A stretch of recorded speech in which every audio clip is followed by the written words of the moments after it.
The galaxy was never quiet. Every world, every station, every ship hummed with sound. Alien species had evolved to fear silence. A silent jungle meant predators were waiting. A still ocean meant leviathans below. For them, silence wasn't peace. It was death. That was why Harmony Station never allowed silence. Soft soundscapes filled its corridors at all hours, chirps for the Ivri, bass pulses for the Grovans, clicking tones for the Thrix. To live among the Coalition was to live in an endless choir of noise, except on Deck 12, the human deck. Other species called it the tomb. Step through the airlock and the sound field shut off. No hum, no tones, just stillness. Aliens would last seconds before bolting back into the noise, but for humans, silence was home. It was where thoughts sharpened, where patience grew, where fear didn't rule. Lieutenant Mara Kovac lived there. She was Harmony's human systems officer posted inside her soundless monitoring chamber. Her alien colleagues hated stepping inside. To them, the absence of sound gnawed like claws in the dark. But Mara thrived in it. She could hear her own heartbeat, the faint drip of condensation, the whispers of machines. And that was why she noticed it first. Tiny fluctuations in the station's energy grid, spikes too regular to be random, drops that coincided with short bursts of perfect silence, so perfect, even the station's sensors dismissed them. Someone was hiding inside the silence. Then the anomaly struck. The lights across Harmony flickered. For a fraction of a second, every sound field failed. The hum, the clicks, the tones, gone.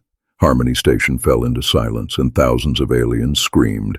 The screams rolled through Harmony Station like a tidal wave. Entire species collapsed, writhing as their bodies flooded with ancient instincts.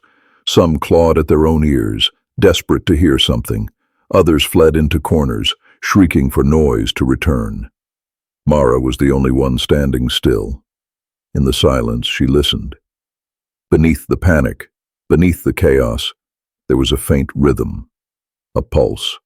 Someone, or something, was tapping into the station's systems, cloaking themselves in absolute quiet. The sound field surged back online, flooding the corridors with manufactured noise. The aliens gasped with relief, trembling but alive. To them, silence had been a brush with death. Commander Tharn, the insectoid officer, staggered into Mara's chamber. His antennae quivered like reeds in a storm. "You humans, how can you endure that?" he rasped. Mara didn't answer. She was already tracing the signal. The anomalies weren't random. They clustered around Deck 16, near the reactor conduits. That was no accident. If silence could hide sabotage, then Harmony Station was already under attack. Mara armed herself with nothing more than a handheld scanner and her own composure. No alien security would dare go down there, not now, not after what had just happened. The fear of another blackout was enough to break their courage, so it fell to her, one human, stepping into the silence willingly. Deck 16 was dim and industrial. Metal groaned, pipes hissed, and the air smelled of ozone. But when Mara crossed the threshold, the noises faded. She froze. The silence wasn't natural. It was imposed. A bubble of dead sound swallowing everything.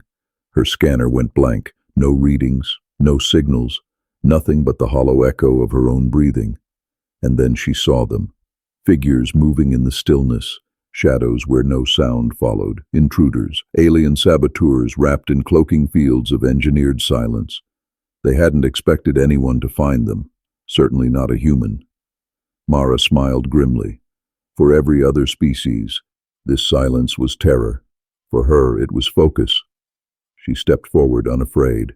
The intruders froze when they saw her. Their technology cloaked them in perfect silence, turning the corridor into a void where no echo escaped. It was a weapon against every other species, paralyzing, disorienting, making them collapse in fear. But against a human, it was useless. Mara advanced, boots striking metal with deliberate rhythm. The saboteurs expected panic. Instead, they met steady eyes and a hunter's calm. She didn't need her scanner. She didn't need noise. She could see them, could feel the tension in the silence itself.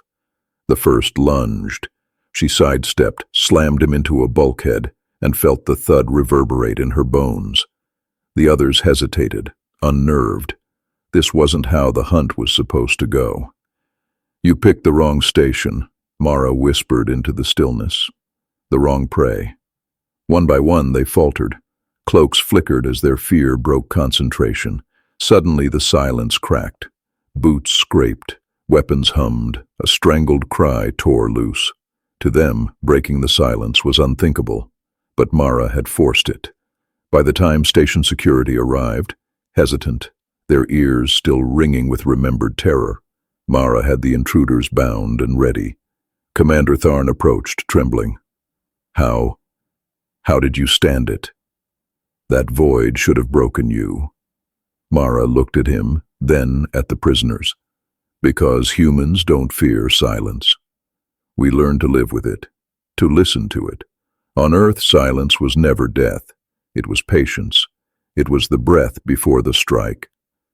The commander's antennae twitched in disbelief, but deep down he understood. The station had been saved not by noise, but by the one species who could walk willingly into the void. As the prisoners were dragged away, the story spread like wildfire. Aliens whispered it in nervous awe.